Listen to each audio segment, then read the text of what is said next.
هەرێمی کوردستان لە ساڵی 1992ەوە خاوەنی کیانی خۆیەتی، بەڵام تاوەکو ئێستا دەستوری خۆی نییە. لەگەڵەوەشدا چەندین پرۆژە یاسا لە سەراستی تاک و دەسەڵاتی یاسادانان و یاساناسان پێشنیاز کراون. دەستوری هەرێمی کوردستانی عێراق دەخەمە دەنگەوە چێ لەگەڵی دەستی بن کاتکایە چێ لەگەڵ دانیا یەک کەس. پەرلەمانی کوردستان لە 21/6/2009 پرۆژە یاسایەکی 122 مادەی پەسەند کرد.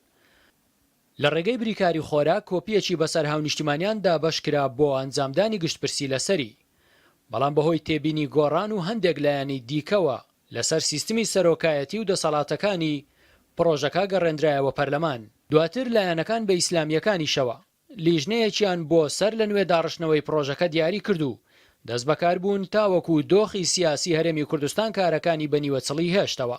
پەرلەمان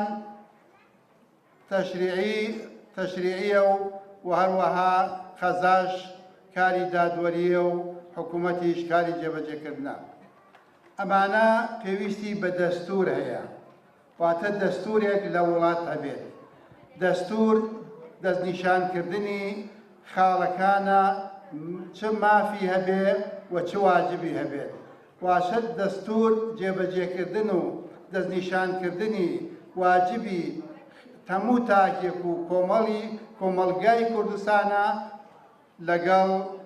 لەگەڵ مافەکانی شاتی. بۆ هەڵبژاردننی ئەم خولەی پەرلەمانی کوردستان زۆربەی لایەنە سیاسیەکان دەڵێن کار دەکەن بۆ سەر لە نوێ کاراکردنی لیژنەی نووسینەوەی دەستور. پێکاتە و نەتەوەکانی دیکە لە هەرێمی کوردستان داوا دەکەن لە دەستوردا مافی زیاتریان پێ بدرێت بۆ بەشداریکردن لە دەسەڵات و بەڕێوەبردننی وڵات.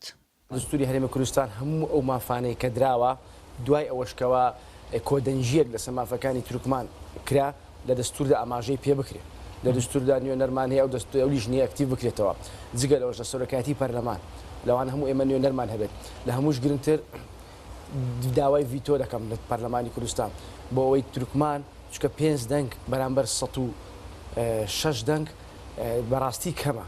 ئێمە ئەو بڕیارانێکەوە لەسەر مافی تورکمان و مافی نەتەوەکانە ئێمە مافی ڤیتۆمان هەبێ بۆی بتوانین ئێمە بەشدار بین.